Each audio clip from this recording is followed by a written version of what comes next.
የዳዊትና የጎልያድ ትንቅንቅ። ወጣቱና እረኛው ዳዊት ከኔፊሊም ወገን ነው ተብሎ የሚገመተውን ግዙፉንና ጉልበተኛውን የጌት ሰው ጎልያድን ያለምንም ፍርሃት ተጋፈጠው። ዳዊትና እግዚአብሔር በአንድ በኩል፣ ጎልያድና ግዝፈቱ እንዲሁም አስፈሪነቱ በሌላ በኩል። ዳዊት የይሁዳ ጎሳ አባልና የኤሴይ ልጅ ነበር። ከአንበሳና ድብ ጋር ሲታገል የኖረ ወጣት እረኛ ነው። ውድ የሰብ ቲዩብ ተመልካቾቻችን ይህን አስደናቂ ታሪክ እስከ ፍጻሜው ይከታተሉ ዘንድ በአክብሮት ጋብዘኖታል።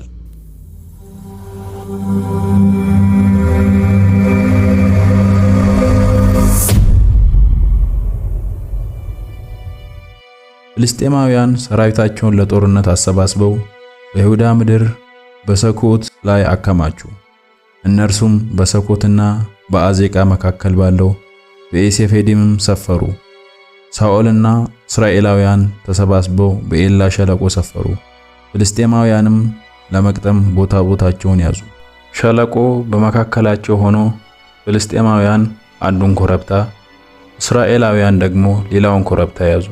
ከጌት የመጣ ቁመቱ ከ9 ጫማ በላይ የሆነ ጎልያድ የተባለ አንድ ጀግና ፍልስጤማውያን ሰፈር ወጣ። እርሱም የናስ የተሰራ የራስ ቁር ደፍቶ ክብደቱ 5000 ሰቅል የሆነ የናስ ጥሩር ለብሶ ነበር። በእግሮቹ ላይ የናስ ገንባሌ አድርጎ በጫንቃው ላይ ደግሞ የናስ ጭሬ ይዞ ነበር።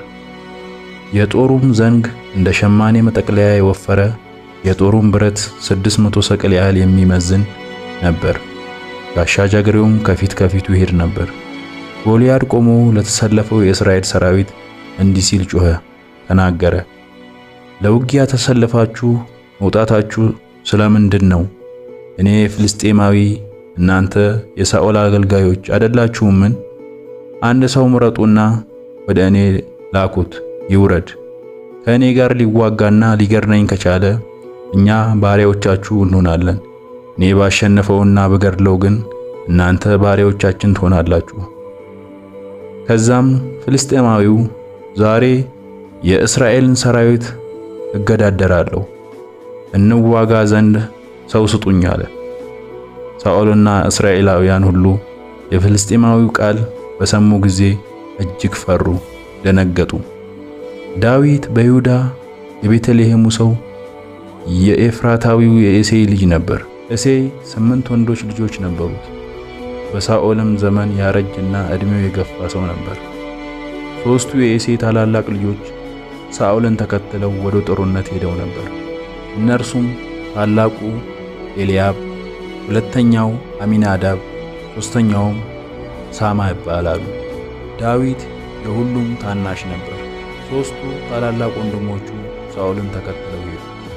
ዳዊት ግን የአባቱን በጎች ለመጠበቅ ሳኦል ዘንድ ወደ ቤተልሔም ይመላለስ ነበር። ፍልስጤማውያንም 40 ቀን ሙሉ ጠዋትና ማታ ፊት ለፊት ብቅ እያለ ቆሞ ይታያቸው ነበር። በዚህ ጊዜ ኤሴይ ልጁ ዳዊትን እንዲህ አለው፣ ይህን 10 ኪሎ የተጠበሰ እሸትና 10 እንጀራ ለወንድሞችህ ይዘህ ወዳሉበት የጦር ሰፈር በቶሎ ድረስ።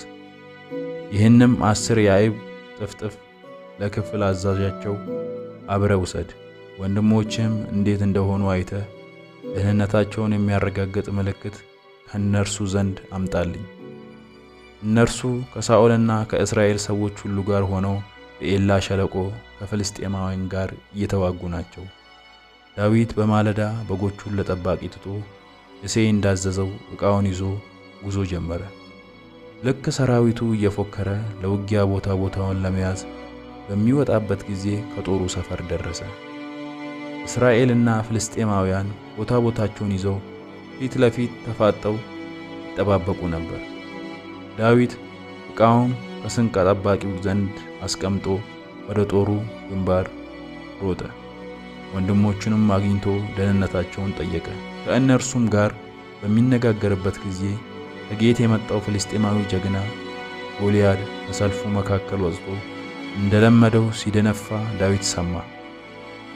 እስራኤላውያንም ሰውየውን ባዩት ጊዜ ሁሉም በታላቅ ፍርሃት ከፊቱ ሸሹ። እስራኤላውያንም እርስ በርሳቸው ይህ ሰው በየቀኑ እየመጣ ይገዳደር ታያላችሁ። ይህን ሰው ለሚገድል ንጉሡ ብዙ ሀብት ይሰጠዋል፣ ሴት ልጁን ይድርለታል፣ የአባቱንም ቤት በእስራኤል ዘንድ ከግብፅ ነፃ ያወጣዋል ይባባሉ ነበር። ዳዊት በአጠገቡ የቆሙት ሰዎች ለመሆኑ ይህ ፍልስጤማዊ ገድሎ እንዲህ ያለውን ውርደት ከእስራኤል ለሚያስወግድ ሰው ምን ይደረግለታል? ደግሞስ የሕያው የእግዚአብሔርን ሰራዊት ይገዳደር ዘንድ ይህ ያልተገረዘ ቁልፍ ፍልስጤማዊ እርሱ ማን ነው? ሲል ጠየቀ። እነርሱም ለሚገድለው ሰው የሚደረግለትማ ይህ ነው ሲሉ አስቀድመው ያሉትን ደግሞ ነገሩት። ታላቅ ወንድሙ ኤልያብ ዳዊት ከሰዎች ጋር ሲነጋገር በሰማ ጊዜ እጅግ ተቆጥቶ ለምን ወደዚህ ወረድ? እነዚህን ጥቂት በጎች በምድረ በዳ ለማን ተውካቸው? ትዕቢትህንና የልብህን ክፋት አውቃለሁ። የመጣው ጦርነቱን ለማየት ብቻ ነው። ዳዊትም ታዲያ ምን አደረግ? መጠየቅ እንኳን አልችልምን? አለ። ከዛም ወደ ሌላ ሰው ዘወር ብሎ ያንኑ ጥያቄ ጠየቀ። ሰዎቹም እንደቀደመው መለሱለት።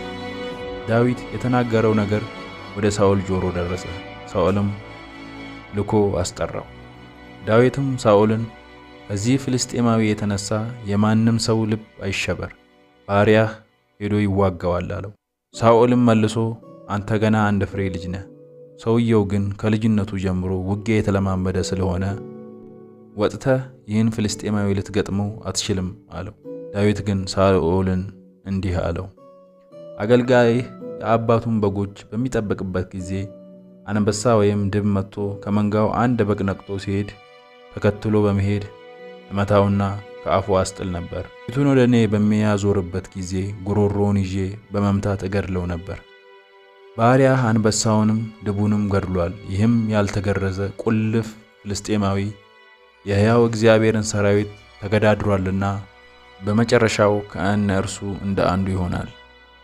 ከአንበሳ መዳፍና ከድብ መንጋጋ ያዳነኝ እግዚአብሔር አሁንም ከዚህ ፍልስጤማዊ እጅ ያድነኛል። ሳኦልም ሂድ፣ እግዚአብሔር ካንተ ጋር ይሁን አለው። ከዚያም ሳኦል ለዳዊት የገዛ የራሱን የጦር ልብስ አለበሰው፣ ጥሩር አጠለቀለት፣ ከናስ የተሰራ ቁርም ደፋለት። ዳዊትም ይህን አይነት ልብስ ለብሶ ስለማያውቅ ሰይፉን በጦር ልብሱ ላይ ታጥቆ ለመራበን ሞከረ። እርሱም ሳኦልን ያልተለማመድኩት ስለሆነ እንደዚህ ሆኜ መራመድ አልችልም አለው። ስለዚህም ሁሉንም አወለቀው። ከዚያም በትሩን በእጁ ያዘ። 5 ድውልውል ድንጋዮችን ከወንዝ መርጦ በእረኛ ኮረጆ ከጨመረ በኋላ ወንጭፉን በእጁ ይዞ ወደ ፍልስጤማዊው ቀረበ። ፍልስጤማዊውም ጋሻ ጃግሬው ፊቱ በማስቀደም ወደ ዳዊት እየቀረበ መጣ። እርሱም ዳዊትን ትኩር ብሎ ሲያየው ደም ግባት ያለው መልከ መልካምና አንድ ፍሬ ልጅ ነበር። ስለዚህ ናቀው። ፍልስጤማዊውም ዳዊትን በትር ይዘህ የምትመጣብኝ እኔ ውሻ ነኝን? አለው። በአማልክቱም ስም ረገመው። እርሱም እስቲ ወደ እኔ ና፣ ሥጋህን ለሰማያዊ ወፎችና ለምድር አራዊት እሰጣለሁ አለው። ዳዊትም ፍልስጤማዊውን እንዲህ አለው፣ አንተ ሰይፍ ጦርና ጭሬ ይዘህ መጣብኛለህ፣ እኔ ግን አንተ በተገዳደርከው የእስራኤል ሰራዊት አምላክ በሆነው ሁሉን በሚችል በእግዚአብሔር ስም እመጣብሃለሁ። እግዚአብሔር ዛሬ አንተን በእጅ አሳልፎ ይሰጣል። እኔ መጥቼ እጥልሃለሁ፣ ራስህንም እቆርጠዋለሁ። በዚህች ዕለት የፍልስጤማውያንን ሰራዊት ሬሳ ለሰማይ አሞሮችና ለምድር አራዊት እሰጣለሁ። ዓለምም ሁሉ በእስራኤል ዘንድ አምላክ መኖሩን ያውቃል። እዚህ የተሰበሰቡትም ሁሉ እግዚአብሔር የሚያድነው በሰይፍ ወይም በጦር እንዳልሆነ ያውቃሉ። ሰልፉ የእግዚአብሔር ስለሆነም ሁላችሁም በእጃችን አሳልፎ ይሰጣል። ፍልስጤማዊው ሊመታው በቀረበ ጊዜ ዳዊትም ሊገጥመው ወደ ውጊያው ሜዳ በፍጥነት ሮጠ። እጁንም ወደ ኮረጆ በመስደድ አንድ ድንጋይ አውጥቶ ወነጨፈው። ፍልስጤማዊውንም ግንባሩ ላይ መታው። ድንጋዩም ግንባሩ ውስጥ ገብቶ ተቀረቀረ። ፍልስጤማዊውም በግንባሩ ተደፋ። በዚህ ሁኔታ ዳዊት በወንጭፍና በድንጋይ ብቻ ፍልስጤማዊውን አሸነፈው። በእጁም ሰይፍ ሳይዝ ፍልስጤማዊውን መታው፣ ገደለው። ዳዊት ሮጦ በላዩ ላይ ቆመ። ከዚያም የፍልስጤማዊውን ሰይፍ በሰገባው መዞ አወጣው። እርሱንም ከገደለው በኋላ ራሱን በሰይፍ ቆረጠው። ፍልስጤማዊውንም ጀግናቸው መሞቱን ባዩ ጊዜ ሸሹ። ከዚህ በኋላ የእስራኤልና የይሁዳ ሰዎች ተነስተው እየፎከሩ ፍልስጤማውያንን እስከ ጌት መግቢያና እስከ ኤቅሮን በሮች ድረስ አሳደዷቸው። የፍልስጤማውያንም ሬሳ በሻዕራይም አንስቶ እስከ ጌት ከዚያም እስከ ኤቅሮን በሮች ባለው መንገድ ላይ ወድቆ ነበር። እስራኤላውያን ፍልስጤማውያንን ከማሳደድ ተመለሱ፣ ሰፈራቸውንም በዘበዙ። ዳዊትም የፍልስጤማዊውን ራስ ይዞ ወደ ኢየሩሳሌም አመጣው። ነገር ግን የፍልስጤማዊውን የጦር መሳሪያዎች በራሱ ድንኳን ውስጥ አስቀመጠ። ዳዊት ፍልስጤማዊውን ለመግጠም በሚሄድበት ጊዜ ሳኦል ተመልክቶ የሰራዊቱን አዛዥ አቤኔር ሆይ ይህ ልጅ ማን ነው ሲል ጠየቀው። አቤኔርም ንጉሥ ሆይ በሕያው ነፍስህ እምላለሁ አላውቀውም ብሎ መለሰለት። ንጉሡም እንዲህ ወጣቱ የማን እንደሆነ ተከትለህ ድረስበት አለው። ዳዊት ፍልስጤማዊውን ገድሎ እንደተመለሰ አቤኔር ይዞ ንጉሡ ዘንድ አቀረበው። በዚህ ጊዜ ዳዊት የጎልያድን ራስ በእጁ ይዞ ነበር። ሳኦልም አንተ ወጣት የማን ልጅ ነህ ሲል ጠየቀው። ዳዊትም እኔ የአገልጋይ የቤተልሔሙ ሰው የእሴይ ልጅ ነኝ ሲል መለሰለት። ተከታታዮቻችን በመጽሐፍ ቅዱስ ውስጥ ያለው የጎልያድና የዳዊት ታሪክ እግዚአብሔር በአስደናቂ ሁኔታዎች ውስጥ እንኳን በጠላቶቹ ላይ ያለውን ታላቅ ኃያልነት እና ታላቅ ኃይሉን ይመሰክራል። እንዲሁም በአሁኑ ጊዜ ሰላማችንንና መኖራችንን አደጋ ላይ የሚጥሉ ግዙፍ ጠላቶችንና ግዙፍ ችግሮችን እየተዋጋን ብንሆንም ሁሉን ቻይ የሆነው ፈጣሪያችን ከነዚህ የህይወት ፈተናዎች ሁሉ እንደሚጠብቀንና እንደሚያድነን ያስተምረናል። ውድ የቻናላችን ቤተሰቦች ዛሬ ያቀረብንላችሁ ታሪክ ይህንን ይመስላል። ከወደዳችሁት ላይክ፣ ሀሳብ አስተያየት ካላችሁ የኮሜንት መስጫው ላይ አስቀምጡልን። በቀጣይ በሌላ ቪዲዮ እስክንገናኝ በቸር ቆዩልን።